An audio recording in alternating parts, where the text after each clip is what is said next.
সকলকে জানাই শুভ বিজয়া দশমীর আন্তরিক শুভেচ্ছা ও ভালোবাসা। বড়দের আমার প্রণাম, ছোটদের ভালোবাসা। তো সকলের পুজো কেমন কেটেছে অবশ্যই কিন্তু কমেন্টে জানিও।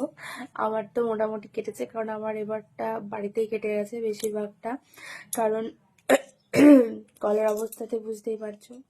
তো ষষ্ঠী থেকে একদম নবমী দশমী পর্যন্ত আজকে অব্দি শরীর একদমই ভালো না, এত ঠান্ডা লেগে গেছে না যে কোনো কিছুই ভালো লাগছে না, যে একটা নতুন জামা কাপড়ে রেডি হয়ে বাইরে যাব বেড়াতে, একদমই ভালোই লাগছে না। তো যাই হোক, এবারটা এরকম করেই কাটিয়ে দিলাম।